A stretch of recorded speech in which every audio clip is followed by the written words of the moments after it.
ஓம் முருகா போற்றி. ஓம் சரவண பவ. என் அன்பு குழந்தையே, நான் இப்போது போட்டிருக்கும் இந்த வேப்பில மாலையை நீ தொட்டு விட்டாய் அல்லவா? அப்படியென்றால் உனக்கு மிகப்பெரிய சக்தி உனக்குள்ளே ஊடுருவப் போகிறது. அது உன் வாழ்க்கையை அழகாக மாற்றப் போகிறது. நீ என்னுடைய குழந்தை. இன்று உன்னுடைய அனைத்து பிரச்சனைகளையுமே அது தீர்க்கப் போகின்றது. நீ கவலைப்படாமல் சந்தோஷமாயிரு. நான் பார்த்து கொள்கிறேன். என்னுடைய துளசி மாலைக்கு எவ்வளவு பெரிய மகிமை இருக்கிறது என்பது உனக்கு தெரியுமா? நிச்சயம் அந்த மகிமையை நீ உணர்ந்து கொள்வாய்.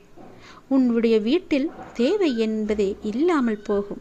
உணவு, உடை, இன்னும் ஒரு அத்தியாவசிய தேவைகளுக்கான பஞ்சமே இருக்காத அளவிற்கு அது பல சக்திகளை உனக்குள்ளே கொண்டு வரப்போகின்றது. பல மகிமைகளை அது புரிய போகின்றது. இந்த பிரபஞ்சத்தில் சத்தியத்தை பாதுகாப்பதும் தர்மத்தை நிலைநாட்டுவதும் என் பணி. உன் பலவீனத்தை விரட்ட, உன்னை ஊக்கப்படுத்தவும், உன் வழியில் உள்ள தீமைகளை விரட்டவும், உனக்கு வலிமையை அளிக்கவும் நான் இருக்கிறேன். உன் பிராமணத்தை நிறைவேற்றி அழியாமல் இருக்க உனக்கு நான் வழிகாட்ட நான் இருக்கிறேன். நம்பிக்கையோடு இரு. என் பக்தர்களின் வீட்டில், என்னுடைய உண்மையான பக்தர்களின் வீட்டில் உணவு, உடை என்று எதற்குமே குறைவே இருக்காது. இதை என் உறுதியாக எடுத்துக்கொள்ளுங்கள். என்னுடைய சத்திய வாக்காக எடுத்துக்கொள்ளுங்கள். உங்கள் ஆசைகள் தளர்ந்து போகும்போது தானாகவே உங்களுடைய மனம் கடவுளை நோக்கி திரும்பிவிடும். நானே உனது ஆதாரமாக இருக்கும்போது நீ யாரை தேடிக்கொண்டிருக்கிறாய்? உன் ஜீவனே நான் என்பதை உணர்ந்து கொள். என்னை சிக்கென பற்றிக்கொள். உனது கவலைகள் யாவுமே பறந்தோடிவிடும். உனக்கான தேடுதலுக்கான வழியை கிடைக்கப் பெறுவாய். இதுவா அதுவா, எது சரி என்று மயங்கும் போது எது பிறருக்கு நன்மை அளிக்குமோ அதன் வழி செல்லல் வேண்டும் என்பதை நீ உணர்ந்து கொள். கர்ம வினைகளின் விளைவாக வாழ்க்கையில் நடப்பது நடக்கட்டும். அதை நம்முடைய மனம் உறுதியாக எதிர்கொள்ளட்டும். ஆனால் சாயியின் பாதங்களில் மேல் நமக்கு இடைவிடாத அன்பும் பக்தியும் என்றென்றுமே நிலவட்டும். அவருடைய புனிதமான உருவம் நமது கண்களின் எதிரில் எப்போதுமே இருக்கட்டும். சாயியின் லீலை ஆழங்காண முடியாதது, கற்பனைக்கு எட்டாதது. அவர் தனது பக்தனுக்கு செய்யும் உபகாரத்திற்கும் அற்புதத்திற்கும் எல்லையே கிடையாதது. ஸ்ரீ சாயப்பாவின் நேரடியான தரிசனத்திற்கு கொடுத்து வைக்காத எளிய ஆத்மாக்களின் கண்களுக்கு விருந்தாகும் சிறந்த வழிபாடே ஸ்ரீ சாயி தத்சரித உபதேச பொன்மொழிகளாகும். சாய்பாபாவின் அறிவுரைகளும் இயற்கையானதும் எல்லையற்றதுமான தன்னுணர்வு கருத்துக்கள் அடங்கிய களஞ்சியமே ஸ்ரீ சாய் தத்சரிதம். இதை தினமும் படிப்பவர்களை இம்மை மறுமை சுழற்சியிலிருந்து விடுவித்து இரண்டிலும் பாபா பூரண சந்தோஷமாக்குவார். இது பாபாவினுடைய விருப்பம், என் விருப்பம். நீ எல்லாவற்றிலும் வாழ்ந்து சுகப்பட வேண்டும் என்பது என்னுடைய விருப்பம். அதற்கு உன்னை நீ தயார்படுத்தும் வேளையில் இப்போது நான் ஏற்பட்டிருக்கிறேன். என்னை நோக்கி முதலில் நீ ஓரடியை எடுத்து வை. என்னை நம்பி நீ ஓரடியை எடுத்து வைத்துப்பார். அடுத்து மற்றதை நான் பார்த்து கொள்கிறேன். நீ என்ன தவறிழைத்தாய் வருத்தப்பட? உன்னை ஏமாற்றியவர்களே நம்பிக்கையோடு செயல்படும் போது நீ இன்னும் அதீத நம்பிக்கையோடு செயல்பட வேண்டும் அல்லவா? அதை நீ உணர்ந்து கொள். என்னை நோக்கி முதல் அடியை எடுத்து வை. உன்னை நான் தவறான பாதைக்கு அழைத்துச் செல்ல மாட்டேன். படுகுழியிலும் வீழச் செய்ய மாட்டேன். கவலைப்படாமல் என்னை நோக்கி வா. ஓர் அடியை எடுத்து வை. மலையின் உச்சியில் உன்னை வைத்து அழகு பார்க்க. உன்னுடைய பிரச்சனைகளை தீர்க்க யாரும் இல்லை என்று கவலைப்பட்டு கொண்டிருந்தாய் அல்லவா? உன்னுடைய அனைத்து பிரச்சனைகளையுமே நான் தீர்க்கப் போகின்றேன். அதற்கான நேரத்தையும் நான் குறித்து விட்டேன். உன்னுடைய கவலைகளை நான் போக்கப் போகின்றேன். உன்னுடைய துன்பங்களை நான் நீக்கப் போகின்றேன். உனக்கு இன்பத்தை வர வைப்பதற்கான, சந்தோஷத்தை கொடுப்பதற்கான நேரத்தையும் நான் குறித்து விட்டேன். முழுவதும் கேள். நீ மகிழ்ச்சியில் துள்ளி குதிப்பாய். சந்தோஷ மலையில் நனையப் போகின்றாய். நீ கவலைப்படாமல் சந்தோஷமாயிரு. எல்லாவற்றையுமே நான் தீர்த்து வைக்கின்றேன். மாற்றங்கள் நிறைந்த இந்த உலகனில் பிறப்பிலும் இறப்பிலும் அன்பிலும் அருளிலும் மாறாத கடவுள் நான் தான் என்பது உனக்கு தெரியும் அல்லவா? ஆயுளெல்லாம் என்னுடைய திருவடியே சரணம் என்று கிடைக்கின்றாய் அல்லவா? உன்னை நான் எப்படி விட்டு விடுவேன்? வாழ்க்கையில் ஜெயித்திட முயற்சிகளும் உழைப்புகளும் மிக அவசியமல்லவா? நானும் உழைக்கின்றேன், நானும் முயற்சிக்கின்றேன். பிறகு ஏன் எனக்கு வெற்றி என்னும் கிரீடத்தை ஏன் என்னால் சூட முடியவில்லை என்றுதானே கேட்கின்றாய்? உன் உழைப்பும் முயற்சியும் உண்மைதான். ஆனால் வெற்றி என்ற பூக்களை பறிக்க சில முட்களிடம் நீ காயப்பட்டுத்தான் ஆக வேண்டும். காயப்பட வேண்டும் என்பதை விட வாழ்வின் இன்னொரு பக்கம் இருக்கும். அதற்கு தோல்வி என்ற மிக பெரிய பாடத்தை அது கற்றுத்தரும் என்றே நீ எண்ண வேண்டும். உன்னுடைய வெற்றிக்கு நடுவில் உனக்கு ஏன் இந்த சறுக்கல் தோன்றுகிறது என்று யோசித்து பார்த்தாயா? மன வலிமையை சோதிப்பதற்கே அது நடத்தப்படுகிறது என்பதை நீ உணர்ந்து கொள். மன வலிமையுடன் நீ போராடி அதற்கான துணிச்சலை கொண்டு அவற்றுக்கு வரும் தடையை எல்லாம் நீ எதிர்த்து பொறுமையும் நிதானத்துடனும் கூடிய நம்பிக்கையுடன் நீ செயல்பட்டால் அந்த அகிலமே உனக்கு கிடைத்த வெற்றி என்ற உணர்வை நீ நிச்சயம் அடைவாய். உனக்கு வரும் கஷ்டங்களால் அந்த நேரத்தில் மனசுமை உனக்கு அதிகமாகத்தான் தெரியும். ஆனால் நீ மனம் தளராது நின்றால் உனக்கு வெற்றி தானே கிடைக்கும். யாரும் எனக்கு துணை இல்லை, நற்கதியாய் நடுவில் நிற்கிறேன் என்று உணர்கின்றாய் நீ. அவ்வப்போது நடுவில் எந்த துணை இல்லாமல் நிற்கதியாய் நிற்கிறேன் என்ற எண்ணத்தை நீ மறந்து ஒரு நிமிடம் கண்மூடி மன அமைதியுடன் எதையும் யோசிக்காமல் சாந்தமாக மாறி அமைதியான சூழலை உனக்குள்ளே நீ கொண்டு வா. அந்த நிமிடம் நீ நிற்கின்றது எங்கு என்று பார். என்னுடைய கைப்பிடி உன்னை பிடித்து கொண்டிருக்கும். உன்னை நான் என்ற உன்னை வணங்கும் கடவுள் தாங்கிக் கொண்டிருக்கின்றேன் என்பதை மனதார நீ ஒப்புக்கொண்டால் போதும். எதிர்த்து நிற்பாய். என்ன வந்தாலும் துணிச்சலாக நிற்பாய். உன்னை நிச்சயம் நல்வழிப்படுத்துவேன். உனக்கான நல்ல வழிகளை உனக்கு காமித்து கொண்டே இருப்பேன். வெற்றி அங்கு நிறையவே இருக்கும். அதற்கு நான் பொறுப்பு. உன்னுடைய பிரச்சனைகளை, கடன் சுமைகளை எல்லாம் நீக்குவதற்கு நான் ஒரு சரியான நேரத்தை குறித்து வைத்திருக்கேன் என்று சொன்னேன் அல்லவா? எண்ணிக்கொள். இன்னும் சரியாக 36 மணி நேரத்தில் நிச்சயம் நீ மகிழ்ச்சி அடைவாய்.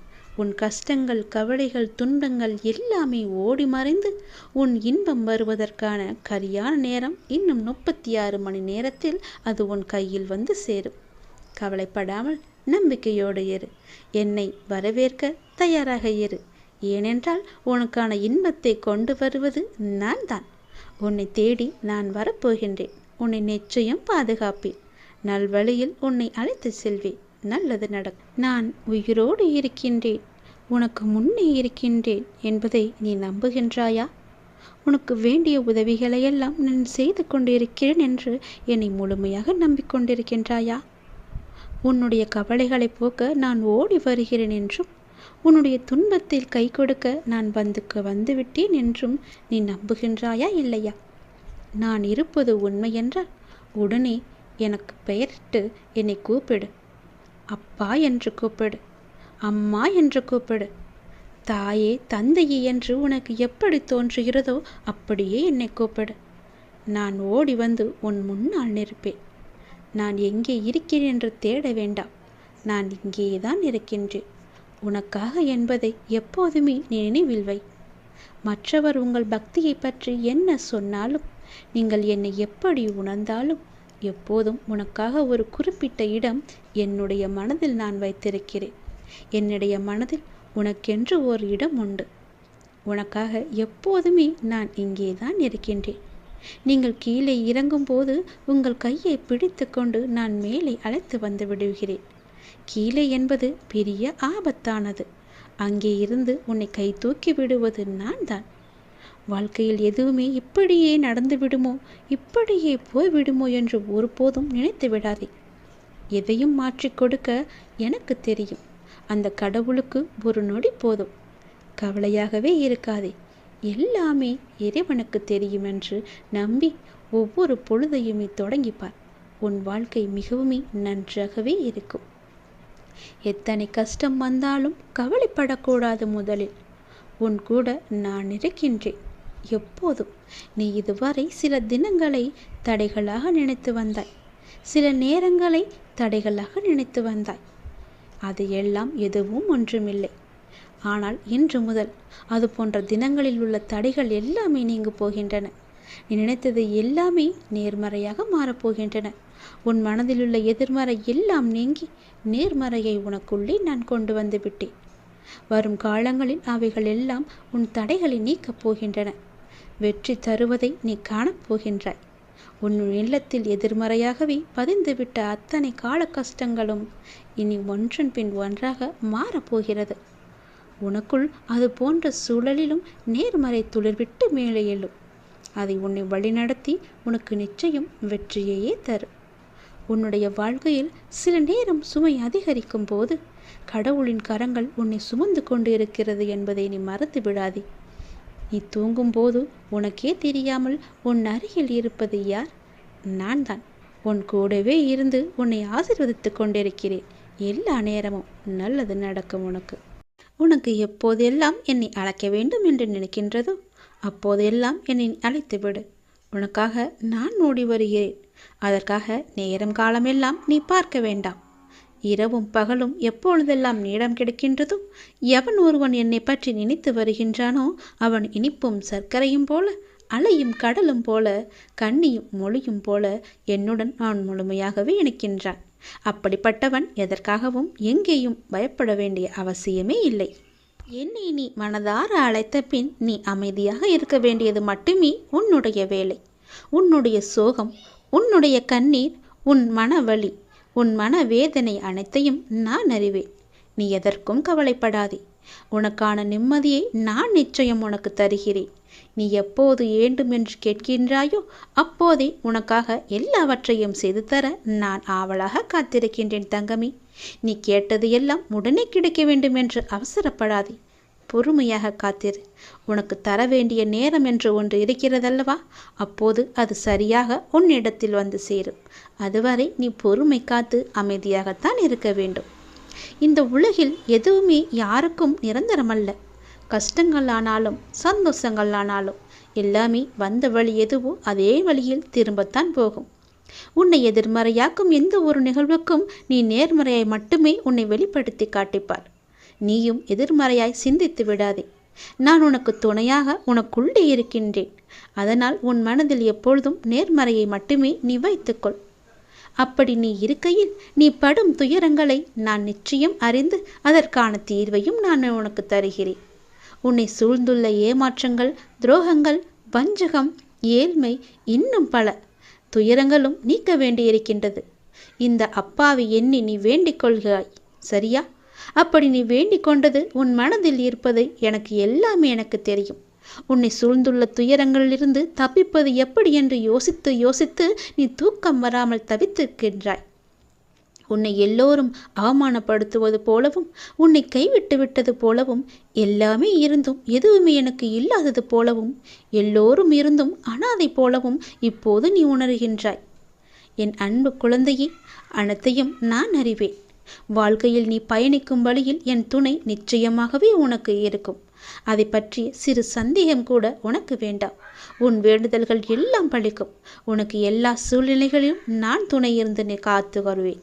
நீ எடுக்கும் எல்லா முயற்சிகளும் உனக்கு நிச்சயம் வெற்றி என்ற தீபத்தை மட்டுமே நான் ஏற்றி காமிப்பேன். என் மீது நம்பிக்கை வைத்து மட்டும் செயல்பட்டு பார். கவலைப்படாதே. எப்பொழுதும் உன் கூட இருப்பது உன்னுடைய அப்பா நானே. எல்லாம் நல்லதே நடக்கும். மனதனவில் உடைந்திருந்த எனக்கு ஒரு மருந்தாக, ஒரு உறவாக, ஒரு உயிராக அந்த அப்பாவே எனக்கு கிடைத்தார் என்பதை என்னால் வெறும் வார்த்தைகளால் சொல்ல முடியாத, விவரிக்க முடியாத ஒன்று. எத்தனை வேதனைகள் என் மனதில், எத்தனை சங்கடங்கள் என் மனதில், எத்தனை பிரச்சனைகள் என்னை சூழ்ந்திருக்கும் போது எனக்கு ஆதரவாக கை கொடுத்து தூக்கிவிட்டது என்னுடைய அப்பா. எனக்கு அவர் சொன்ன வார்த்தைகள்: தேவையில்லாமல் உன் உடம்பை நீ வருத்தி கொள்ளாதே. தேவையில்லாமல் உன் மனசை நீ வருத்தி கொள்ளாதே. நீ உன் வாழ்க்கையில் இப்பொழுது தத்தளித்து கொண்டிருக்கிறாய் என்பது எனக்கு தெரியும். உன்னை எனது கரம் கொண்டு இறுக பிடித்து காப்பாற்றி கொண்டிருக்கிறேன் என்பதும் எனக்கு தெரியும். அது உனக்கும் புரியும் என்று நான் நினைக்கிறேன். இன்னும் சில நாட்களில் அனைத்துமே மாறப்போகின்றது. உன்னுடைய துன்பங்கள், துயரங்கள் எல்லாமே முடிவுக்கு வரப்போகிறது. உன்னுடைய மிகப்பெரிய பணப்பிரச்சனை தீரப்போகிறது. உன்னுடைய மிக கஷ்டமான கடன் பிரச்சனை கூட அது முடியப் போகிறது. அதற்கான நேரத்தையும் காலத்தையும் நீ தொட்டு விட்டாய் தங்கமி. நிதானமாக யோசித்து மட்டும் நீ செயல்படு. எந்த விஷயத்திலும் நீ அவசரப்படாமல் பொறுமையாக இருக்க வேண்டும். உன்னை விட்டு யார் விலகினாலும் அதையே நினைத்து நீ கவலைப்பட்டு கொண்டிருக்காதே. எல்லாமே நன்மைக்கு என்று நீ எடுத்துக்கொள். யார் உன்னை வெறுத்தார்களோ, யார் உன்னை உதாசீனப்படுத்தினார்களோ, யார் உன் நம்பிக்கையை கெடுத்தார்களோ அவர்கள் முன் நீ மென்மேலும் வளர்ச்சியடைந்து உன் வாழ்க்கையை செம்மையாக மாற்றி காட்ட வேண்டுமல்லவா? அப்படி இருக்கும்போது நீ எப்பொழுதும் இதே போல சோர்வாக இருந்தால் என்ன அர்த்தம்? அவர்களை மேலும் மேலும் உன்னை துன்புறுத்தத்தானே ஆசைப்படுவார்கள். அவர்களுக்கு முன்னால் நீ வாய்விட்டு சிரித்துப்பார். அவர்கள் உன்னை பார்த்து எப்படி இருக்கிறார்கள் என்று நீயே கண்கூடாக பார்க்க போகிறாய். அவர்கள் முன் நீ வளர்ச்சி அடைந்து உன் வாழ்வில் வெற்றி பெறப் போகிறாய் என்ற வைராக்கியத்தோடு நீ செயல்பட வேண்டும். கவலைப்படாமல் இரு, நான் இருக்கின்றேன். உனக்கு மிகவுமே கொடியது என்ன என்றால் கோபம்தான். அந்த கோபம் உனக்கு வேண்டவே வேண்டாம். உன்னை என் உயிராய் நான் காத்து கொண்டிருக்கின்றேன். சோதனை காலம் என்பது எல்லோருக்கும் வரத்தான் செய்யும். சோதனை காலம் வரும்போது நீ பயப்படாமல் இருக்க வேண்டும், கலங்காமல் இருக்க வேண்டும். தந்தை தன் பிள்ளைகளை கண்டித்து நடத்துவதைப் போல இறைவனான நானும் நான் நேசிக்கின்றவர்களை கடிந்து நடத்துகிறேன். இதை புரிந்து கொண்டு நீ நடக்கும்போது நான் உன்னை என் பொறுப்பில் எடுத்துக்கொள்வேன். கவலைப்படாதே. அப்பா என்னை திட்டுவிட்டாரே, மிகவும் வருத்தப்பட வைக்கிறாரே என்று நீ சோர்ந்து போகாதே. நான் உன்னை கைவிட்டு விடவே மாட்டேன். நான் உன்னோடு எப்போதுமே இருப்பேன். பயப்படாமல் மட்டும் இரு, கலங்காமல் மட்டும் இரு. நீ பலம் கொண்டு திடமான மனதோடு நீ எழுந்து வர வேண்டும். உன்னை ஒருபோதும் நான் கைவிட்டு விட மாட்டேன் என்ற நம்பிக்கை உனக்குள் அச்சாணியாக பதிந்திருக்க வேண்டும். உன்னை விட்டு விலகவே நான் மாட்டேன் என்பதை நீ நம்ப வேண்டும். அப்பா என்னை கைவிட்டு விட மாட்டார் என்ற நம்பிக்கை உனக்குள்ளே இருக்க வேண்டும். அப்போது அந்த கலக்கமானது, உன்னுடைய பயமானது உன்னை விட்டு தூர ஓடிவிடும். எது வந்தாலும் நீ கலங்காதே. சோதனையை தருகின்ற நான் அதை தாங்கும் சக்தியையும் நான் உனக்கு தருவேன். அதுக்கு தப்பிக்கும் வழிகள் பலவற்றையும் நானே உருவாக்கி தருகிறேன். பிறகு ஏன் வருத்தம்? உனக்கு பின்னால் இருப்பது யார் என்று தெரியாதா? தெரிந்தும் இப்படி அமைதியாக இருப்பதற்கு எதற்காக? உனக்கு பின்னால் இருப்பது நான் தான். உன்னை என்றும் கைவிட்டு விட மாட்டேன். உன்னை கீழே விழும்படி நான் அமைத்து தர மாட்டேன். நீ விழும்போது உன்னை தாங்கி பிடிக்கவே உன் பின்னால் நான் இருக்கின்றேன். எதற்கும் நீ பயப்படாத இரு. எப்போதும் எல்லாவற்றுக்காகவும் சந்தோஷமாகவே இருக்க பழகிக்கொள். உன்னை எப்பொழுதும் நீ சந்தோஷமாகவே வைத்துக்கொள். நான் உன்னோடு இருப்பதால் நீ அனைத்திலுமே ஜெயிக்கப் போகின்றாய். நான் உனக்கு ஜெயம் தருவேன். கஷ்டம் வந்தால் துவண்டு போகாதே. அது உன் பூர்வ ஜென்ம கர்மா. இன்பத்தை எவ்வாறு சந்தோஷமாக ஏற்கின்றாயோ அதுபோல கஷ்டத்தையும் மகிழ்ச்சியுடன் ஏற்று என் மீது போட்டுவிடு. நான் பார்த்து கொள்கிறேன். உனக்கு துணையாக உன்னுடைய அப்பா நான் எப்போதுமே இருப்பேன். உன் வீட்டிற்கு வந்துவிட்டேன். என்னுடைய வரவால் உன் வேதனைகள் காணாமல் போகப் போகின்றது. உன் பேரும் புகழும் உயரப் போகின்றது. உன் உள்ளம் குளிரும் நல்ல செய்தியோடு நான் வந்திருக்கிறேன். கலங்காமல் கேள். ஏன் சோகம் உனக்கு? எதிர்காலத்தை நினைத்து நீ பயப்படுகின்றாயா? பொருளாதாரம் முன்னேறவில்லை என்று கவலைப்படுகின்றாயா? உனக்கு தேவையான விஷயங்கள் அதற்கான காலகட்டத்தில் உன்னை வந்து சேரும். அதை பற்றி நீ கவலைப்பட தேவையில்லை. உன் பொருளாதாரம் நன்றாகவே இருக்கும். கவலை வேண்டாம். நான் உனக்கு துணை இருக்கும்போது உன்னால் முடிந்த சிறு சிறு உதவிகளை மற்றவர்களுக்கு நீ செய்து வா. அடுத்தடுத்து உன்னுடைய பொருளாதாரம் நிச்சயம் மேன்மையில் முடியும். உன் வாழ்க்கை இப்போது என் கையில் இருக்கின்றது. அதை நீ நம்ப வேண்டும். உன்னை நிச்சயம் நான் உயர்த்தி காமிக்கின்றேன். உன்னோடு நான் இருப்பதை எப்படி நீ அணு அணுவாக உணர்ந்து கொண்டாயோ அது போலவே உன்னை அணு அணுவாக உயர்த்தி மிகப்பெரிய உயரத்தில் நான் வைக்கப் போவதை நீ காணப் போகின்றாய். உன் புகழ் உயரும். உன் உள்ளம் குளிரும். அந்த நல்ல நாளை இந்த ஆண்டில் நீ நிச்சயம் காண்பாய். எது நடந்தாலும் எல்லாமே நன்மைக்கே என்று நீ எடுத்துக்கொள்கின்றாய் அல்லவா? அந்த எண்ணத்திற்கே எல்லா நன்மையும் உனக்கு வந்து சேரும். நீ எப்போதும் உண்மையாக இருக்க முயற்சி செய்கின்றாய். ஆனால் எல்லோரும் உன்னிடம் உண்மையாக நடந்து கொள்ளாவிட்டாலும் உன் உண்மை அவர்களை நிச்சயம் மாற்றும். உன்னை அனைவரும் அவர்கள் மதிப்பார்கள். கவலையப்படாதே. நான் உன்னை உயர்த்தி காமிக்கின்றேன். எது நடந்தாலும் அப்பா இருக்கிறார் என்ற நம்பிக்கையோடு இரு. நான் உன் வீட்டிற்கு வந்து உன்னுடனே தங்கிவிட்டேன். என் வரவால் நீ இதுவரை சந்தித்த வந்த வேதனைகள் எல்லாம் எப்படி காணாமல் போனது என்று நினைத்து வியக்கும் அளவிற்கு நிச்சயம் உன்னுடைய வாழ்வில் பல நல்ல நல்ல மாறுதல்கள் எல்லாம் நடைபெறும். இனி ஒவ்வொன்றாக அது உனக்கு தெரிய வரும். வாழ்க்கையில் பல அற்புதங்கள் நிகழப்போகின்றது. எல்லாமே எனக்கு தெரியும் என்ற நம்பிக்கையோடு என்னிடம் ஒப்படைத்துவிட்டு எல்லாமே என் அப்பாதான் என்று இருக்கின்றாய் அல்லவா? நிச்சயம் நான் உன்னை கைவிட மாட்டேன். என் நிலைமை மாறவில்லையே. நானோ நீயே என்று கதியின்றி இருக்கின்றேன். உனக்கோ என்னை கவனிக்க நேரமில்லை என்று நீ புலம்புகிறாய். ஒரு நாள் இந்த வாழ்க்கை எனக்கு பிடித்த மாதிரி மாறும் அப்படி என்கின்ற நம்பிக்கையில் நீ ரொம்ப நாட்களாகவே வாழ்ந்து கொண்டே இருக்கின்றாய். அந்த ஒரு நாள் உன் வாழ்க்கையில் வெகு விரைவாக வரப்போகின்றது. அதை நான் உனக்கு பரிசாக தரப்போகின்றேன். அந்த பரிசோடு இந்த நாளை நீ மகிழ்ச்சியோடு கொண்டாடு. உன் மகிழ்ச்சியான முகத்தை நான் காண விரும்புகின்றேன். என் மீது நீ அளவற்ற பக்தி கொண்டிருக்கின்றாய். கண்மூடித்தனமான நம்பிக்கை வைத்திருக்கின்றாய். தெய்வீக சக்தி அதிகம் இருக்கிறது என்று நம்புகின்றாய். அது எதுவுமே பொய்யாகாது தங்கமே. உனக்கு தேவையான சக்தி தந்து உனக்கான அந்த நல்ல நாளை நான் உன்னிடம் ஒப்படைக்கப் போகின்றேன். நிச்சயம் அதற்கான நல்ல அறிகுறிகள் எல்லாம் உன் கண்ணில் தெழும்படி நான் அமைத்து தருகின்றேன். நீ நல்லதாய் நினை, உனக்கு நல்லதே நடக்கும். சில நேரம் நீ மிகவும் மகிழ்ச்சியாகவும் சுறுசுறுப்பாகவும் இருக்கின்றாய். சில நேரமோ மிகவும் சோர்ந்து போய் கவலையில் மூழ்கின்றாய். எப்பொழுதும் உன் மனதை நீ சுறுசுறுப்பாக வைத்துக்கொள்ள என்னுடைய நாமத்தை மட்டும் நீ உச்சரித்து கொண்டு இருந்தாலே போதும். என்னுடைய நாமமானது உனக்கு எப்போதும் உதவியாக இருக்கும். எந்த நேரத்திலும் உனக்கு துணை இருந்து கொண்டே இருக்கும். என் நாமத்தை மட்டும் நீ சொல்லிக்கொண்டே வரும். தை மாதத்தில் உன்னுடைய இல்லத்தில் ஒரு நல்ல நிகழ்வு நடப்பதற்கான அறிகுறிகள் உனக்கு தென்படும்.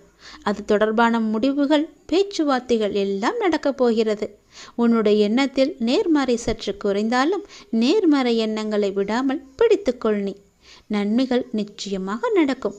உன்னுடைய மனதை மகிழ்ச்சியாக வைத்துக்கொண்டு நீ செய்யும் செயல்கள் எல்லாம் நிச்சயம் நல்ல பலனை தரும்.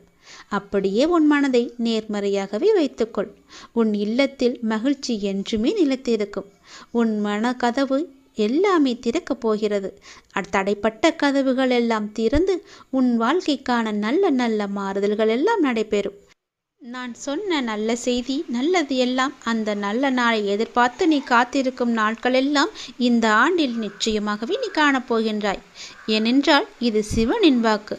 என் வாக்குக்கு மீறிய எதுவும் கிடையாது. நிச்சயம் இந்த சிவனின் வாக்கு உனக்கு பலிக்கப் போகிறது. நான் உன் கர்ம வினையை குறைத்து விட்டேன். உன் கர்ம வினையும் குறைந்து விட்டது. நாளையே எல்லாம் மாறப்போகிறது. நீ மனம் கலங்காமல் கேள், சந்தோஷமாகவே கேள். உன் உழைப்பையும் அன்பையும் பிறர் தவறாக பயன்படுத்தும் போதோ அல்லது பலனை பிறர் அனுபவிக்கும் போதோ நீ வருத்தப்படாதே. அவர்கள் உன் கர்மாக்களையும் பாவங்களையும் அனுபவித்து உன் கர்ம வினைகளை விரைந்து முடிக்கவே அப்படி செய்து கொண்டிருக்கின்றார்கள். நான் தான் அவர்களை அனுப்பி வைத்திருக்கின்றேன். அந்த சமயத்தில் உனக்கு வருத்தம் அளித்தாலும் உன் கர்ம வினைகள் குறைகிறது என்று நீ நிம்மதி கொள். எந்த சூழ்நிலையிலும் இழந்து போனதையும் தொலைத்து விட்டதையும் எண்ணி நீ மனதில் கவலை கொள்ளாதே. நடப்பவை யாவும் நன்மைக்கு என்று நம்பிக்கையுன் உன் லட்சியத்தை நோக்கி நீ முன்னேறிச்சல். எல்லாம் நன்மைக்கே என்று சொல்கிறீர்களே, ஆனால் என் வழிகள் அப்படியேதானே இருக்கின்றது. எந்த நன்மையும் எனக்கு நடக்கவில்லை என்கிறாயா? நீ கொஞ்ச நாள் பொறு. உன்னுடைய வேண்டுதல் நிச்சயம் பலிக்கப் போகிறது. நீ அனுபவிக்கும் துயரங்களையே பெரிதாக நினைத்து போராடி கொண்டிருக்கின்றாய். அது உன்னை தாக்காமல் இருக்கவே நான் இங்கு போராடி கொண்டிருக்கின்றேன். அது உனக்கு தெரிய வாய்ப்பே கிடையாது. அதனால்தான் நான் அடிக்கடி கூறுகின்றேன், முடிந்தவரை எல்லோருக்கும் நல்லதே செய்யென்று, எதற்காகவும் அஞ்சாதே என்று. ஏனென்றால் உன்னோடும் உன் குடும்பத்தோடும் நான் இருக்கின்றேனே. இன்பமும் துன்பமும் நிலையற்றவைதான். அது எல்லோருக்கும் மாறி மாறி வந்து கொண்டுதான் இருக்கும். இன்று இருப்பது நாளை மாறிவிடும். எனவே நீ மனம் கலங்காமல் இரு. இன்றைய துன்பத்தை நினைத்து நாளைய இன்பத்தை நீ தொலைத்து விடாமல் இருக்க வேண்டும். அதற்காகத்தான் சொல்கிறேன். உனது நலனை விரும்புகின்ற நான் உனக்கு நன்மையை மட்டும்தான் செய்வேன் என்பதில் நீ உறுதியான நம்பிக்கையோடு இரு. கவலையே படாதே. நான் இருக்கின்றேன். என்றும் எங்கெங்கும் எப்போதும் என்றென்றுமே உன்னோடு. உனக்கு நல்லது மட்டுமே நடக்கும். நீ என் பரிபூர்ண அருள் முழுவதையும் பெற்றுவிட்டாய். என் ஆசீர்வாதத்தையும் அன்பையும் நீ பெற்றுவிட்டாய். உன்னுடைய பக்தியால் நான் உனக்கு அடிமையாகிவிட்டேன் என் தங்கமே. என்னிடத்தில் நீ பக்தி செய்ததால் நீ வருவாய். நிச்சயம் தொண்டு செய்வாய். அதன் மூலம் நான் உன்னிடத்திலேயே நான் ஐக்கியமாகி விடுவேன். உன்னுடைய வருகைக்காக நான் காத்து கொண்டிருக்கிறேன். நீ என்னிடம் வந்து மற்றவர்களுக்கு நீ தொண்டு செய். எனக்கு தொண்டு செய்ய வேண்டாம். மற்றவர்களுக்கு நீ தொண்டு செய்தால் நான் உன்னிடத்தில் வந்து உனக்கே நான் அடிமையாகி விடுகிறேன். உன்னிடத்திலே நான் இருந்து உனக்கு வேண்டிய உதவிகளையெல்லாம் நான் செய்கின்றேன். நீயோ மற்றவர்களுக்கு உதவி செய். உனக்கு தேவையானது எதுவோ அதை நானே தருகின்றேன். நீ அள்ளி அள்ளி கொடு, நானும் உனக்கு அள்ளி அள்ளி தருகின்றேன். நான் கொடுப்பதை வைத்து நீ மற்றவர்களுக்கு கொடு. உன் வாழ்க்கையில் பல நல்ல நல்ல மாற்றங்கள், நல்ல நல்ல நிகழ்வுகள், நீ கேட்ட சந்தோஷங்கள், மன மகிழ்ச்சிகள் எல்லாமே உனக்கு கிடைக்கும். நீ கேட்ட பண பிரச்சனை எல்லாமே தீர்ந்துவிடும். நான் உனக்கு அள்ளி அள்ளி தரும்போது நீ உன் இரு கைகளையும் தூக்கி அதை வாங்கிக்கொள். நான் தருவது உனக்காக மட்டுமே. உன்னுடைய உண்மையான பக்தியால் நீ என்னை வென்று விட்டாய். நீ என்னை அடிமையாக்கி விட்டாய். நான் உனக்கு எப்பொழுதும் தொண்டு செய்யவே நான் காத்திருக்கின்றேன். அதுபோல நீயும் தொண்டு செய்து மற்றவர்களின் வாழ்த்துக்களை நீ பெற்றுக்கொள். அதன் மூலம் உன் வாழ்க்கை மிக சிறப்பாகவே மாறும். நான் உன் நல்ல எண்ணத்தில் தான் நான் வைத்திருக்கின்றேன். அதுபோலவே நீயும் செய். உன்னையும் எல்லோரும் போற்றுவார்கள். நன்றாக இருப்பாய். நீ என்னுடைய இந்த பாதத்தை தொட்டுப்பார். நான் உன் முன்னே உன்னை தேடி நான் வந்து கொண்டே இருப்பது உனக்கு தெரியும். கவலைப்படாமல் நம்பிக்கையோடு நான் வணங்கும் கடவுள் என்னிடம் இருக்கிறார் என்று என்னுடைய இந்த பாதத்தை நீ தொட்டுப்பார். உன்னை தேடி நான் வருவது உனக்கு தெரியும். என்னை வரவேற்க நீ தயாராக இரு. உன்னை பாதுகாக்க நான் வந்து கொண்டிருக்கின்றேன். ஒரே நாளில் யாரும் மௌனத்தை தேர்ந்தெடுப்பதில்லை. அது பல நூறு வார்த்தைகளை பேசி பலனற்று போனதால் தான் அது வருகின்றது. உன்னுடைய மனதில் இப்போது உள்ள அந்த மன வருத்தத்தை உனக்கு தந்தவர்கள் அதை பற்றி கண்டு கொள்ளாதவாறு இப்போது இருக்கின்றார்கள். அதை அவர்களுக்கு நான் புரிய வைத்துக் கொள்கின்றேன். வீணாக வருந்தாதே. தேவையில்லாமல் நேரத்தை நீ வீணடிக்காதே. நீ இழந்ததை விட, நீ இதுவரை எதையெல்லாம் இழந்தாயோ அதை விட 2 மடங்காக நான் உனக்கு தருவேன். நிச்சயம் நடக்கும். பொறுமையாக இரு. நீ வேண்டியது உன்னை கண்டிப்பாகவே வந்து சேரும். இனி வரும் நாட்களில் உனக்கு துணையாக நான் வந்து கொண்டே இருப்பேன். முடிவுகளை எல்லாம் நிதானமாக எடுக்க பழகு. உதவிகளை யோசிக்காமல் நீ செய்து கொண்டே இரு. மற்றவர்களை நான் பார்த்து கொள்கிறேன். எல்லோரையும் புறந்தள்ளிவிட்டு உனக்கு மனதில் என்ன தோன்றுகிறதோ அதை மட்டுமே, நல்லதை மட்டுமே செய். பணிவோடு நீ இரு. உன்னை பண்பு உன்னை உயர்த்தி பார்க்கும். அன்போடு நீ இருந்து பார். அகிலமே உன்னை உயர்த்தி பார்க்கும். பக்தியோடு நீ இருந்து பார். பரமணி உன்னை உயர்த்தி நிச்சயம் காமிப்பார். அன்பில் பண்பை சேர்த்து பக்தியோடு இறைவனிடம் கையேந்தினால் வாழ்வே நமக்கு சொர்க்கம்தான். வாழ்வின் வரந்தரும் வள்ளல் அல்லவா கடவுள். என்னை யாழும் இறைவன் அல்லவா நமக்கு சொந்தம். அதனால் எல்லாவற்றிலுமே அன்பாக பழகு. விதி என்று எதையும் நீ விட்டு விடாதே. இறைவனிடம் தொடர்ந்து நீ வேண்டிக் கொண்டே இரு. விதிக்கும் விதிவிலக்கு என்று ஒன்று உள்ளது. இறைவனின் திருவடிப்பட்டு அந்த தலையெழுத்தே மாறிவிட. அதனால் உனக்கு எவ்வளவு கஷ்டங்கள் வந்தாலும் இந்த திருவடியை நினைத்துக்கொள். இந்த திருவடியை நீ தொட்டுவிட்டால் உன் தலையெழுத்தே மாறிவிடும். உன் கஷ்டங்கள் எல்லாமே முடிவுக்கு வந்துவிடும். அந்த விதியையே முறியடிக்கும் வல்லமை என் திருவடிக்கு உண்டு. என்னுடைய திருவடியை, என்னுடைய பாதத்தை நீ இருக்க பற்றிக்கொள். எல்லாம் நன்மைக்கு எண்ணும்படியாக உன்னை கஷ்டத்திற்கு தள்ளிய சில நிகழ்வுகள் உன் வாழ்க்கைக்கு நன்மையானதாக மாறப்போகின்றது. நான் எப்போதும் என் பிள்ளைகளுக்கு காவலாய் அவர்களுக்கு எது நல்லதோ அதையே நான் செய்வேன். என்னை இந்த அளவுக்கு தீவிரமாக வணங்கும் உனக்கு நன்மையை செய்யாமல் இருப்பேனா? நிச்சயம் நன்மையே செய்வேன். கடந்த 1 வருடமாக நீ பட்ட துன்பம் எது சொல்லி மாளாதே. துன்பத்திற்கு மாற்றாக இன்பங்கள் உனக்கு இனி கிடைக்கப் போகிறது. உன்னுடைய வாழ்வில் எல்லாமே மாறப்போகின்றது. நல்லது நடக்கப் போகிறது. ஒரு புதிய பரிமாணம் உன் வாழ்க்கையில் நுழையப் போகிறது. அது உன் வாழ்க்கையை அழகாக மாற்றப் போகிறது. நேர்மறை எண்ணங்கள் அங்கு நிறையவே இருக்கும். நேர்மறை சூழல்கள் அங்கு அதிகமாகவே இருக்கும். உனக்கு எப்போதும் அது துணை இருந்து கொண்டே இருக்கும். நீ என்னுடைய பிள்ளை. என் பாதத்தை நீ இருக்க பற்றி கொண்டால் துன்பம் கூட தூர ஓடிவிடும்.